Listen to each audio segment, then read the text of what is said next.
My name is Jamey Johnson.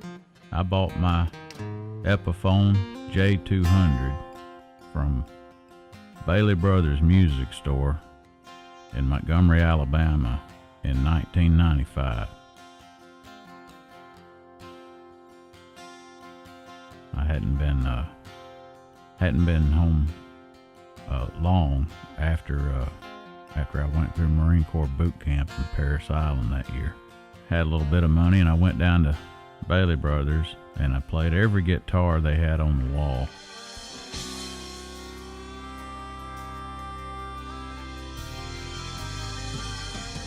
And I guess it must have been 4 hours worth of me checking out every one that they had.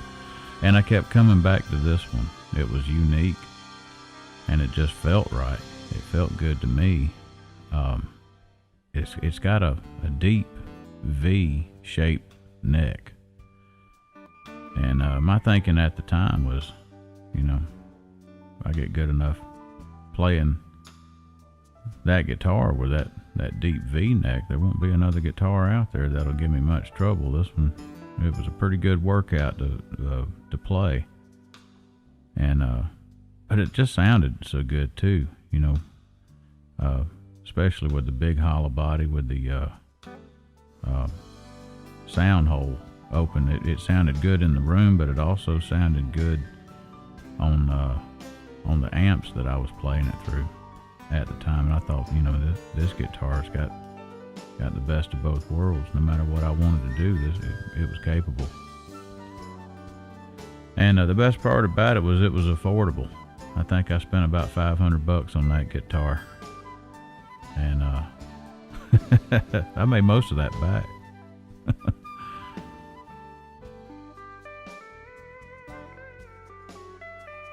The signatures started on Ole Maple in 1997 when I took it to a Willie Nelson concert in Auburn, Alabama. I saw a bunch of people getting in line outside his bus, and people were holding all kinds of things they wanted to get signed, and I went to the car and got that guitar.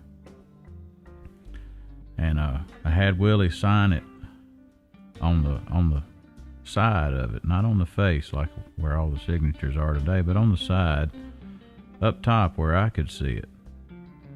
And he signed it, Willie Nelson, 1997.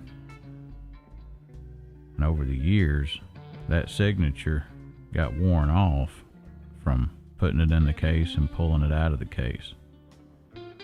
And it was just gone. A Sharpie doesn't last too long on a lacquered up guitar if you don't cover it up and protect it with something. And so I learned a valuable lesson from that. So Willie was my first signature on there, and my second signature was put on it in 2008 by Willie Nelson when I opened up for everybody else at Farm Aid that year. That was the first year I played Farm Aid. And instead of signing it on the side like he did in 97, he signed it on the front. And the way he signed it, it was upside down if you were looking at me playing the guitar. For the first few weeks after that, I couldn't figure out why people were tilting their heads, way over to the side on the front row. And after a while, I realized they were just trying to read that signature. I thought that's one of the funniest things he ever did. And so I kind of adopted that strategy. Anytime somebody brought me their guitar to sign after that, I always signed it upside down like Willie did mine. Thought it was a good joke. And since then, I've had George Strait, George Jones, Merle Haggard, Neil Young, Emmylou Harris, Jesse Coulter, Whispering Bill Anderson, John Anderson, the Blind Boys of Alabama, Don Henley, Billy Gibbons, ZZ Top, Bob Seger, Hank Cochran, Leanne Womack, Dean Dillon, Randy Travis. Did I say Chris Christopher? I think I've about covered. Oh, Kid Rock, he signed it. Charlie Pride.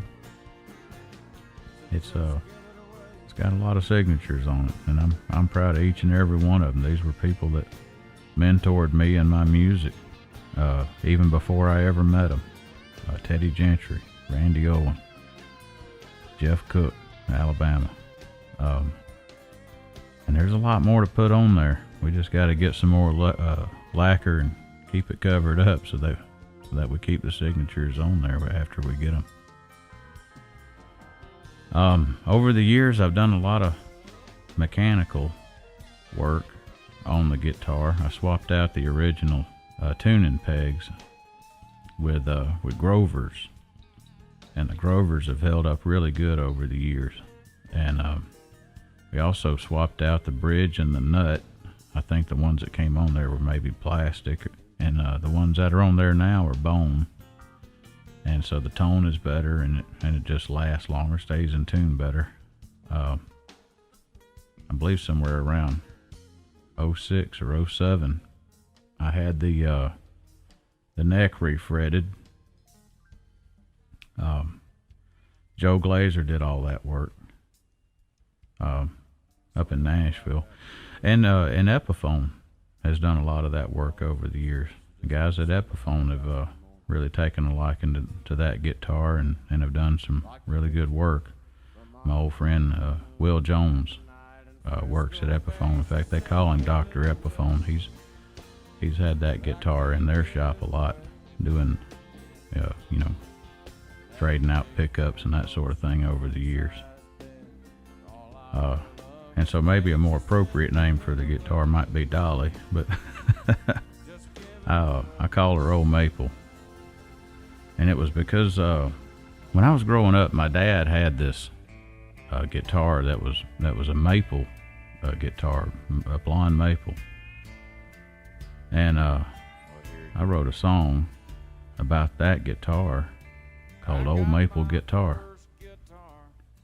And that was one of the songs that my old Marine buddies liked to hear when we were out at 29 Palms, California, or just hanging around anywhere. That if I was playing, that's one of them songs they wanted to hear me do, Ole Maple Guitar. When we first did a CAX exercise where we all went out to 29 Palms, I brought a guitar out there that was built just like my dad's guitar, and the desert ruined that guitar. I should have never taken it out there. It just got too hot and delaminated, and it just burn it slam up. But that's the guitar I actually wrote that song with, Ole Maple Guitar. But this one being maple and being one of my favorite guitars I've ever even played, and the fact that it survived one of those trips to the desert without delaminating and without tearing up, I just kind of took it as an omen. So ever since then, this has been Ole Maple. Lord, that old maple guitar's got wood grains of gold, and that good country music just pours from your soul, and it'll echo in the airwaves till God calls us home.